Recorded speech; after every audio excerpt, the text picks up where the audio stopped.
મહુધા નગરપાલિકા હસ્તકના જાહેર શૌચાલયો દયનીય હાલતમાં જોવા મળી રહ્યા છે. લો બોલો હવે મહુધા નગરમાં જાહેર શૌચાલયમાં પણ પાણીની સમસ્યા. મહુધા નગરપાલિકા હસ્તકના જાહેર શૌચાલય દયનીય હાલત. એકાદ શૌચાલય તો બિયરના ખાલી ટીન પણ જોવા મળ્યા. મહુધા નગરપાલિકા હસ્તક નગરમાં જાહેર શૌચાલયની પરિસ્થિતિ અત્યંત ખરાબ જોવા મળી રહી છે. જ્યારે નગરમાં બનાવેલ જાહેર શૌચાલયના કેટલીક જગ્યાએ તો બારી બારણા તેમજ શૌચાલયના દરવાજા પણ તૂટી ગયેલા છે. તો વળી જાહેર શૌચાલયમાં નળના ઠેકાણા નથી. વાત કરીએ તો ફીણાવ ભાગોળથી દંડુસર રોડ પર આવેલ જાહેર શૌચાલય પાણીની વ્યવસ્થા ન હોવાથી કેટલાક લોકોને પાણી બહારથી લઈને જવું પડે છે. મહુધા નગરના કેટલાક જાહેર શૌચાલયના પાણીની વ્યવસ્થા ન હોવાથી ગંદકી પણ જોવા મળી રહી છે. જેના કારણે શૌચાલયમાંથી ગંદકી અને દુર્ગંધ આવે છે. જેના કારણે સ્થાનિક ગરીબોને રોગચાળાની દહેશત જોવા મળી રહી છે. તેમજ લોકમુખે તેવું પણ ચર્ચાએ જોર પકડ્યું છે કે પાલિકા દ્વારા છેલ્લા કેટલાક સમયથી નગરમાં જંતુનાશક દવા પણ છાંટવામાં આવી નથી. ત્યારે નગરપાલિકા માત્ર મૂક પ્રેક્ષક બનીને જોયા કરે છે. મહુધા નગરપાલિકા દ્વારા આ સમસ્યાનો ઉકેલ આવશે કે પછી સમસ્યા યથાવત જ રહેશે તે હવે જોવું રહ્યું.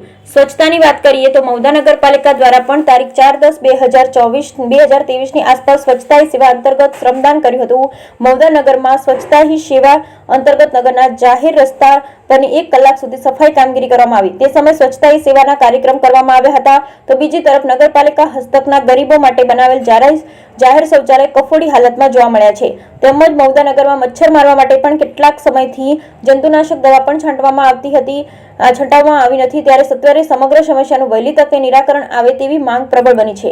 પ્રાપ્ત માહિતી અનુસાર મહુધા નગરપાલિકા હસ્તકના અંદાજિત નગરના 7 જેટલા જાહેર શૌચાલય છે, જેમાં કેટલાક શૌચાલય ચાલુ છે તો કેટલાક બંધ હાલતમાં અને એ પણ દયનીય હાલતમાં છે. વાત કરીએ તો ફીણાવ ભાગોળથી દંડુસર રોડ તરફ જતા ત્યાં પણ એક શૌચાલય, જેમાં શૌચાલયનો દરવાજા અને બારીઓ પણ તૂટી ગયેલ હાલતમાં છે અને ત્યાંના એક શૌચાલય તો વળી બિયરના ખાલી ટીન પણ પડ્યા હતા.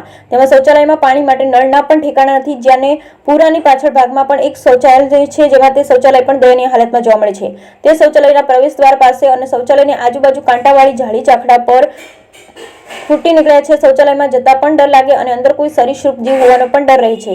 જ્યારે 1-2 શૌચાલય તો ખંડેર હાલતમાં ફેરવાઈ ગયા છે. જેથી કરી પાલિકાએ સફાળા જાગી શૌચાલયની મરામત કરાવી ગરીબોના ઉપયોગ માટે લઈ શકાય તેવા બનાવવા જોઈએ તેવી નગરના ગરીબોની લાગણી અને માંગણી છે.